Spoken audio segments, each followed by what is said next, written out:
Allahumma sholli ala Muhammad. Bu, ada 3 golongan manusia yang ibadahnya sebagus apapun gak akan diterima oleh Allah, doanya sebaik apapun, sekhusyuk apapun gak akan dikabulkan Allah, bahkan di akhirat gak bisa menerima syafaat Rasulullah. Rungokno toh, walaupun ibadahnya bagus, sholatnya top, bukan cuma yang wajib, sholat sunnah dikerjakan semua, sujud luar biasa, sekali nyosop batuk mentol telu, berarti nyosop 2 kali batuk mentol 6, selesai sholat gak rupo-rupo rai.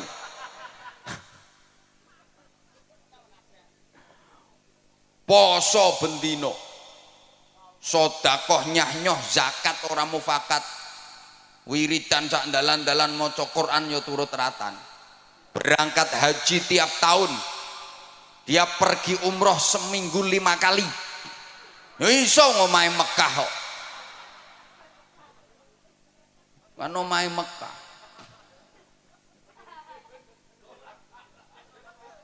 Wis tak pikir aku ngomong. Ora iso kowe apa mbantah, ora iso. Gak mungkin seminggu umroh berangkat ping 5. Omahe Mekah kok.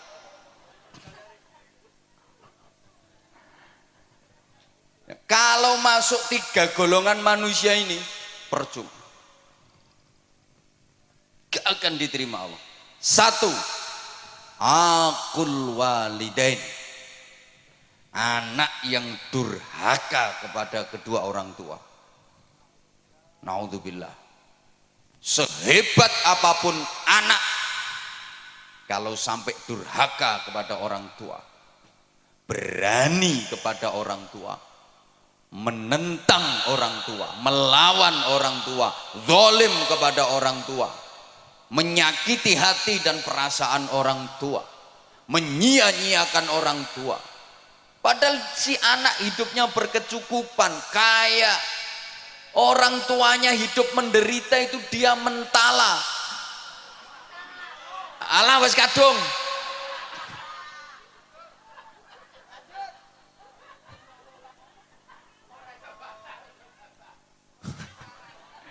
Sing ceramah aku apa sampean? Lah iya.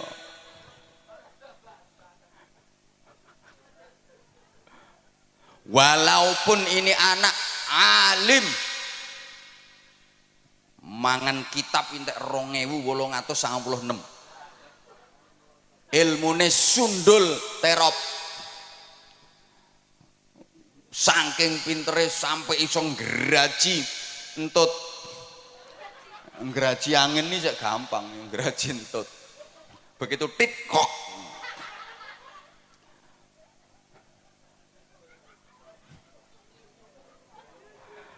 Kalau berani sama orang tua, menyakitkan orang tua, durhaka kepada orang tua, seluruh ibadahnya ditolak sama Allah,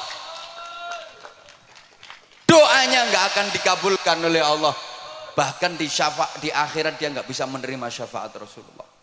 Walaupun secara lahiriah orang tuanya seakan-akan bersalah, karena dalam hubungan anak dengan orang tua itu undang-undangnya cuma ada 2 pasal. Pasal 1, orang tua tidak pernah bersalah. Pasal 2, apabila orang tua melakukan kesalahan, kembali ke pasal 1. Ya gak mumet, memang pasalnya cuma 2 kok.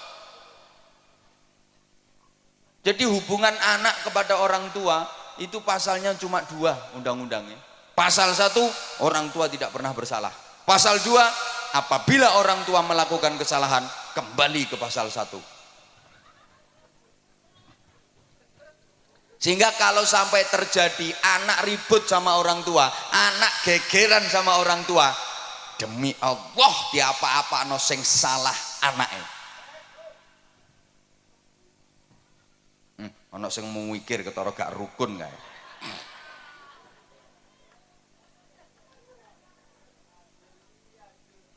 Wajar. Karena nggak ada orang tua, nggak ada anak. Orang tua itu menjadi sarana, lantaran wujudnya manusia di alam dunia, betul? Boleh kene ana sing tanpa wong tua. Dadi mara bejudus teko lemah. Apa meletek teko watu.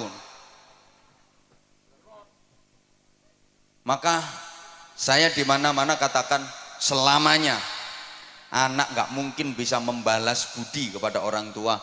Nggak mungkin anak bisa membalas jasa orang tua, nggak mungkin bisa. Orang tua pernah gembol anak, anak nggak pernah gembol orang tua. Wong tua tahu ngeden ngetokno anak, anak gak tahu ngeden ngetokno wong tuane. Ngedene yang ngetokno gedang goreng. Loh, orang tua merawat anak itu lama dan ikhlas, nggak ada yang berharap imbalan. Nah, aku ngerumat kowe sampai 20 tahun. Saiki kon wis dadi tentara. Ayo hitungan sedina aku njaluk upah 50.000. Enggak ada. Lah anak kalau merawat orang tua itu ya cuma sebentar, itu pun pamrih. Sulit ikhlas. Kadang orang tuanya sakit itu. Anak limo iso geger sak dulur. Sing ngramut ya sampean. Oh sampean bagiannya paling akeh kok. Biasanya ngono kuwi lambe-lambe kudungan.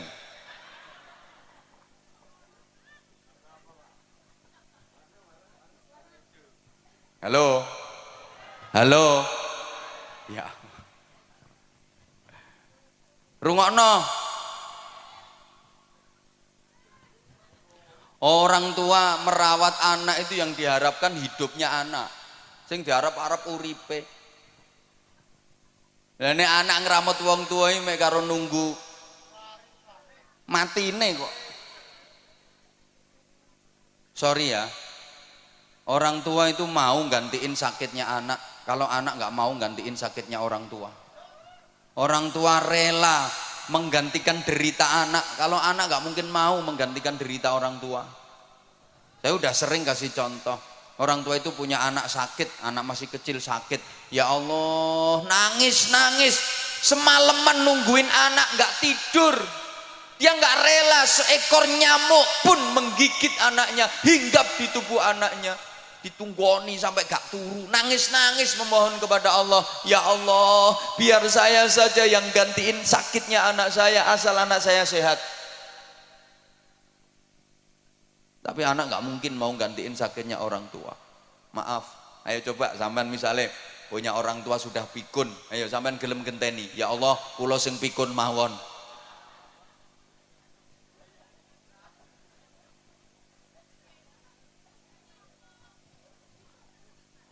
Orang tua tuh punya anak pilek, hidung tersumbat, sing nyumpeli yo umbel, ndak iso ambekan, dia pak no, disedot, dicucup, masya Allah, umbel ya dicucup. Ayo bu misalnya bapak sampean umbelnya meler, mriki pak kulo dilatane pak.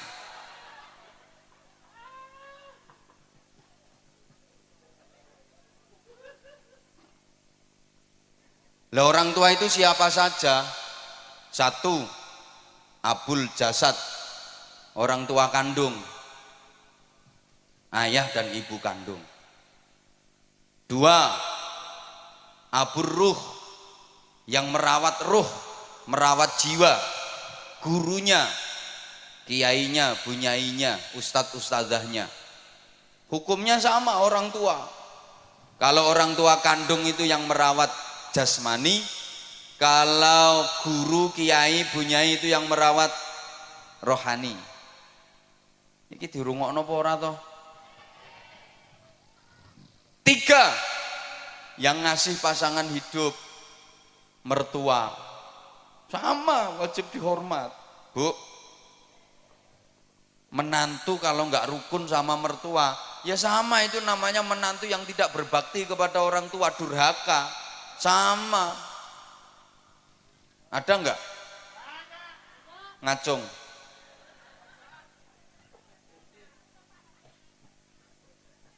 Sing akeh mantu gak rukun karo maratuwa ya mantu wedok. Kenapa? Mohon maaf, penting ini. Perempuan itu cenderung serakah.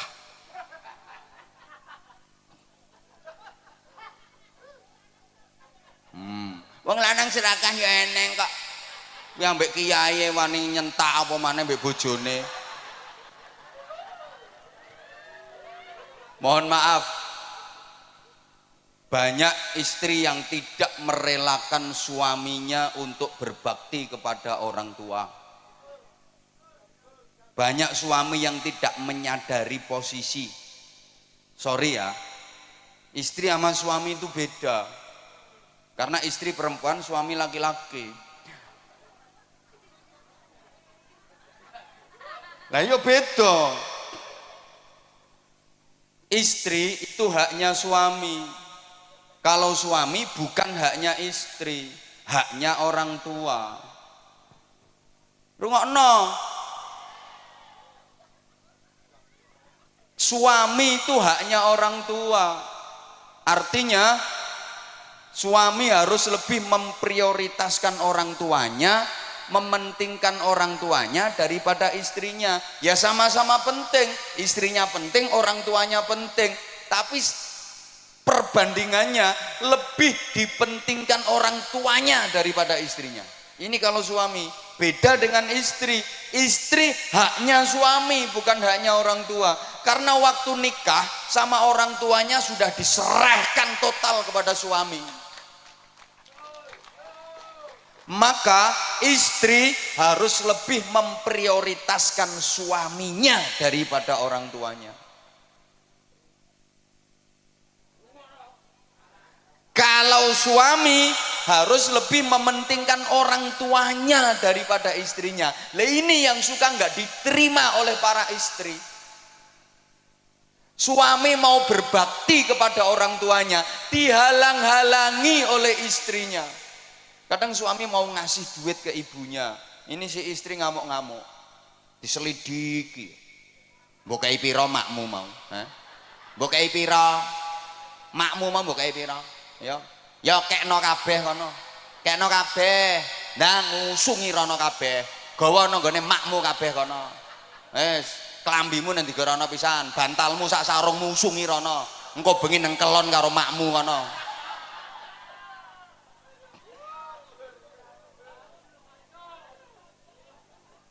Suami mau berbakti kok dihalang-halangi. Bu,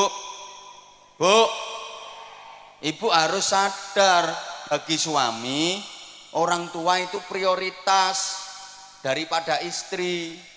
Bu, ikhlas nggih, relakan suamimu berbakti kepada orang tuanya. Yang orang tua suami adalah mertuamu. Maka istri solehah, calon-calon bidadari surga itu adalah perempuan-perempuan yang mengikhlaskan, merelakan suaminya berbakti kepada orang tuanya. Suaminya lebih mementingkan orang tuanya daripada dirinya sendiri. Itu perempuan-perempuan solihah, calon-calon bidadari surga. Nggih Bu nggih? Nggih Bu nggih? Jadi misalnya, Bu, suami ibu punya duit 10 juta. Nah, ibu sebagai istri dikasih 3 juta, yang 7 juta dikasihkan ibunya suami. Ikhlas nggih?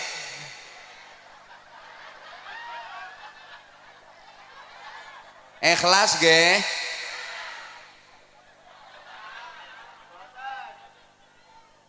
Ikhlas mboten? Mulane angel mlebu swargamu ya ngono.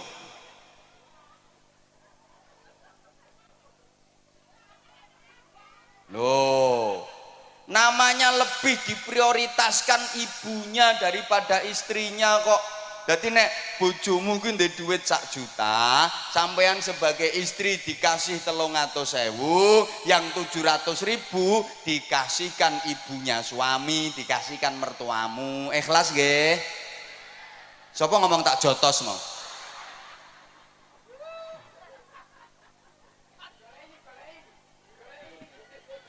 jotos deh. Kuwi istri apa petinju kok tak jotos deh. Kalau ibu ikhlas, nah itu gampang masuk surga. Itu istri solehah dan calon-calon ratu bidadari surga. Halo, rungokno. Jadi sampeyan iku Bu, kalau dikasih uang belanja sama suami, sebelum nerima duit itu sampean ngomong, Mas, aku sampean kei duit ngene iki, buke sampean kei to ora? Lek buke sampean kei ya aku gelem nrimo duit iki. Lah nek buke gak sampean kei, aku mau nampani, Mas. Buke kei sik kudu luwih akeh.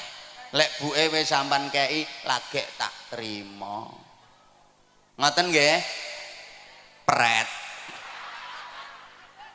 Pret.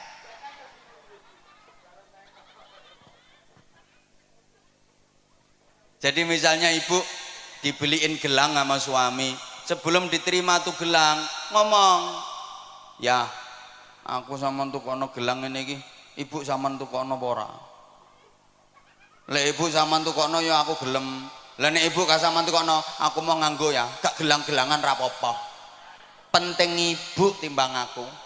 Ibu sing ngeramut sampean, sengsara rekoso mulai cilik gedhekno sampean, sorone ra karuan. Aku petuk sampean wis siap pakai. Aku gelem nganggo gelang iki, tapi ibu ya tukono gelang sing luwih gedhe. Ngoten Bu nggih? Alah ra trimo pret nek iki. Pret.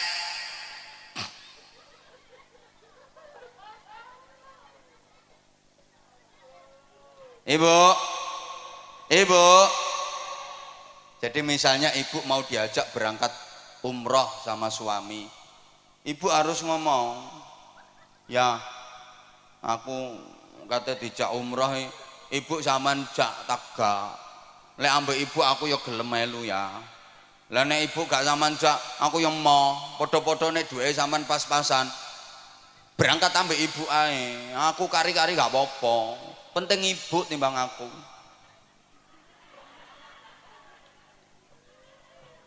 Bapak, sampean sebagai suami Pak, kalau punya istri yang karakternya seperti itu, betul-betul lelaki beruntung di dunia ini. Beja-bejane wong lanang. Subhanallah. Itu istri solihah yang memuliakan suami dunia akhirat. Betul Pak. Kalau Bapak punya istri dengan tipikal seperti itu, aku pesen Pak, ramuten sing apik, jangan sia-siakan. Betul Pak. Perempuan seperti itu Pak, sebelum mati jangan dikubur dulu.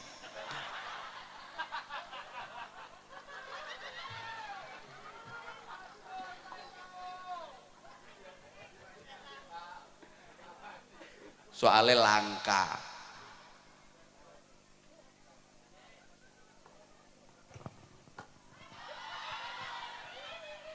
Lo udah 1,5 jam loh ini. Yang kedua, yang kedua, mahal yo gak melo urun kok. Yang ibadahnya pasti ditolak, doanya nggak mungkin diijabah, dan di akhirat nggak bisa menerima syafaat Rasulullah adalah para istri menengok. Lu memang iya kok. Istri-istri yang suka melukai perasaan suami, menyakiti hati suami padahal suaminya benar, dan suka membebani suami di luar batas kemampuannya. Tak baleni. Pengumuman. Ibadah sebaik apapun gak akan diterima Allah, doa sekhusyuk apapun gak akan diijabah Allah, dan di akhirat gak bisa menerima syafaat Rasulullah. Siapa? Istri-istri yang suka melukai perasaan suami, menyakiti hati suami padahal suaminya bener. Aku gak bakal suami sih gak bener. Alah rungokke sik.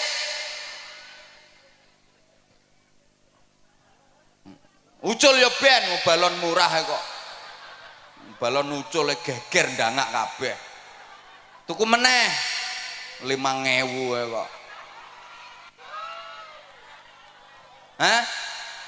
Malah mek 3.000 gegerno pengajian. Halo? Halo? Bu, ini beneran loh Bu. Rasulullah pernah cerita, besok di akhirat itu ada perempuan yang wujudnya enggak wujud manusia, bentuknya enggak bentuk manusia, tapi ndasnya alah ndasnya itu ndas celeng, terus awak menengok lagi, awaknya awak khimar, wis gampangane ndase celeng awake jaran. Hi, ngeri. Ndase celeng awake jaran. Siapa itu? Ya tadi perempuan yang suka membebani suami di luar batas kemampuan. Wong suami lo penghasilannya sebulan ini lo cuma 2 juta. Nek njaluk blonjo saulan sampai 250 juta.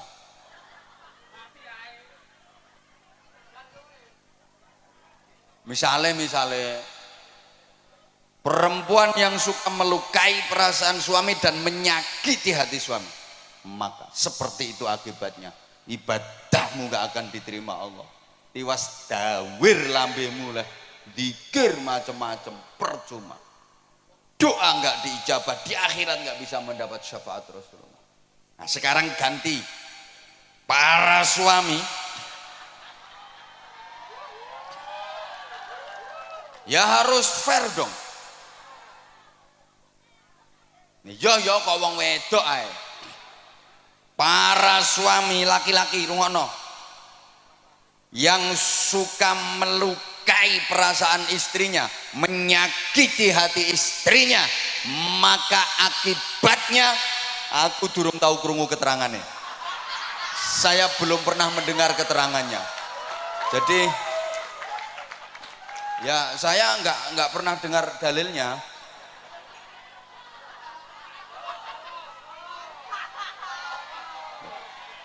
Lah nanti kalau saya sampaikan yo malah keliru kabeh wong. Saya nggak pernah denger kok.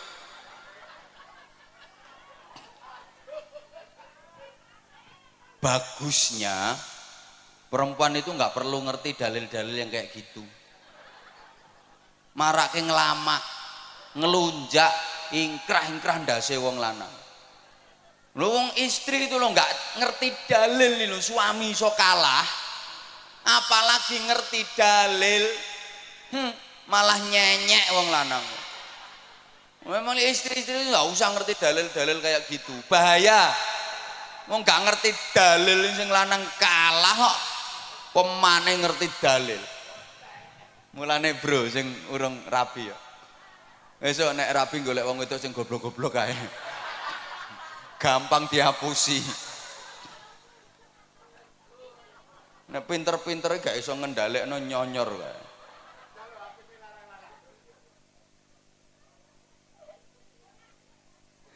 Yang ketiga udah itu berlalu. Yang ketiga, orang yang mutus silaturahim. Itu yang ibadahnya nggak akan diterima oleh Allah. Doanya nggak diijabah sama Allah. Di akhirat nggak bisa mendapatkan syafaat Rasulullah. Maka itu perlu kita hindari 3 hal tadi. Allahumma sholli ala Muhammad. Nah, selanjutnya jamaah rahimakumullah, perlu perbaikan diri. Peningkatan kualitas ibadah. Baik yang vertikal, hablum minallah, ibadah ritual, maupun yang horizontal, hablum minan nas, ibadah sosial. Halo.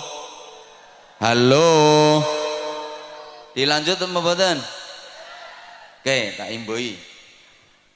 Ya, ini ibarat kerja itu lembur berarti. tambahan durasi ya. Gini, yo hidup ini harus selalu ada peningkatan dan perbaikan. Slogane hari ini harus lebih baik daripada kemarin, dan esok harus lebih baik daripada hari ini. Dalam menjalani hidup, pantang bagi kita untuk berprinsip aku masih seperti yang dulu, aku begini engkau begitu. Itu sama saja. Kalau orang Jawa bilang sami mawon, nek diteruske bokonge Mbak Mi dintup.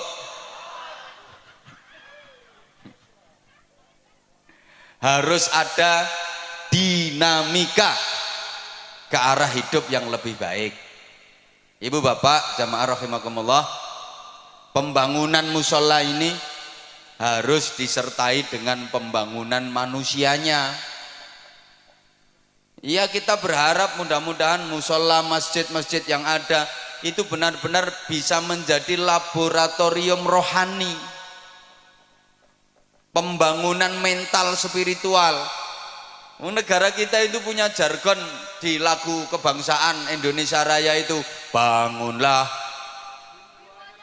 bangunlah, ayo toh Bu. Pertama bangunlah jiwanya dulu, baru bangunlah untuk Indonesia, bangunlah jiwanya. Pembangunan jiwa itu menjadi sangat penting.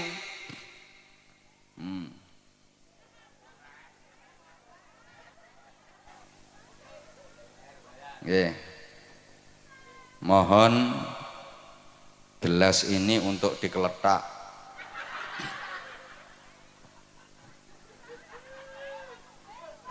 Untuk pembangunan sorban. Nggih. Iya. Nah itu juga termasuk bagian dari perbaikan. Nggih Bu nggih.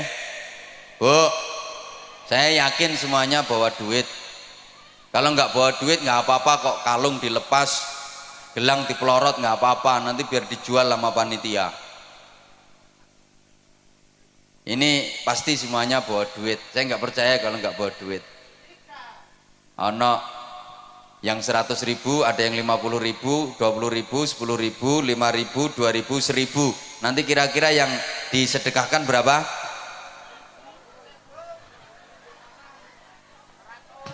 Perlu diingat, sedekah itu yang penting banyak walaupun tidak ikhlas, daripada ikhlas cuma sedikit. Tak baleni, lebih baik sedekah yang banyak walaupun tidak ikhlas daripada ikhlas tapi cuma sedikit. Kenapa? Saya berani bilang lebih baik sedekah banyak walaupun tidak ikhlas. Loh iya, daripada ikhlas tapi sedekahnya cuma sedikit. Karena kalau sedekahnya banyak, terus sedekah banyak, terus sedekah banyak, pasti lama-lama ikhlas. Mesti metu ikhlas. Mikir ora ikhlas, terus ngetokno akeh kok ora ikhlas. Tapi kalau sedekah itu prinsipnya yang penting ikhlas walaupun sedikit, sampai mate gak kira sedekah akeh. Dan ciri-ciri sedekah ikhlas, tanda-tanda sedekah itu ikhlas adalah sedekahnya banyak. Tandane wong sedekah ikhlas iku sedekah akeh.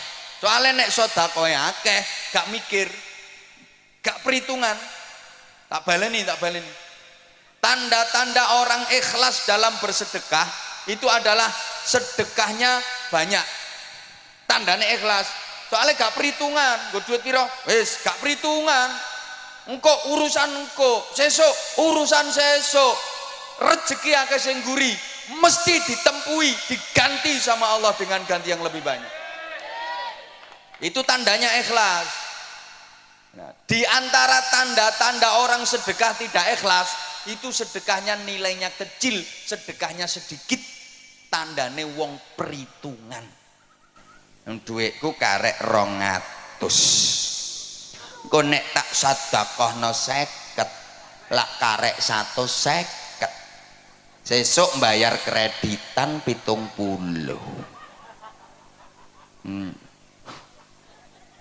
Anakku sangune rungokno nang ngaji gak butuh sangu anakmu. Halo maka wong niku nek sedekahe kulino sithik iku tandane gak ikhlas. Ayo bantau. Sedikit banyak itu bukan jumlah dan nominal, tapi prosentase dan pembanding. Ukuran sedikitnya yang ngeleset di bawah sama yang duduk metingkring di atas panggung jelas beda. Jelas beda. Mungkin lek kanggo sampean 500.000 wis akeh. Tapi lek kanggo sing nang dhuwur panggung sithik 500.000 kuwi. Makanya saya bilang bukan jumlah tapi prosentase dan pembanding ukurannya.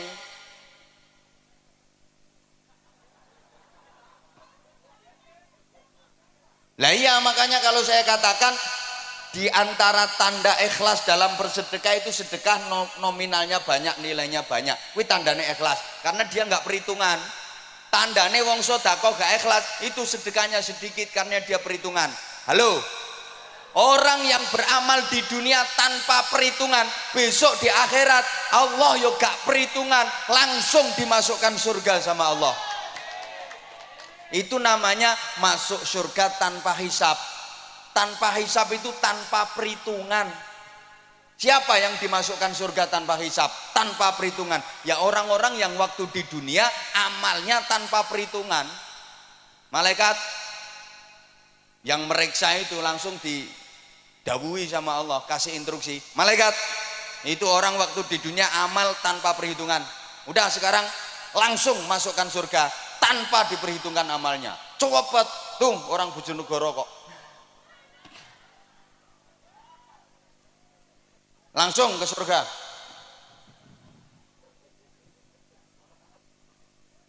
Halo. Lah kalau orang di dunia amalnya penuh perhitungan, besok di akhirat Allah juga penuh perhitungan. Dihitung dulu. Amal bagusnya ada berapa, amal jeleknya ada berapa. Lebih banyak mana? Tangannya untuk muter tasbih sama untuk kopek jarene. Lebih banyak mana itu? Diperhitungkan semuanya. Lama perhitungan itu. Paham nggih? Paham nggih? Ada yang masuk surga bi ghairi hisab, tanpa hisab. Itu artinya tanpa diperhitungkan amalnya. Orang-orang yang waktu di dunia melakukan amal tanpa perhitungan, besok di akhirat Allah memasukkan surga tanpa perhitungan. Tapi kalau amal di dunia diperhitung sok no akhirat awas diperhitung karo Gusti Allah.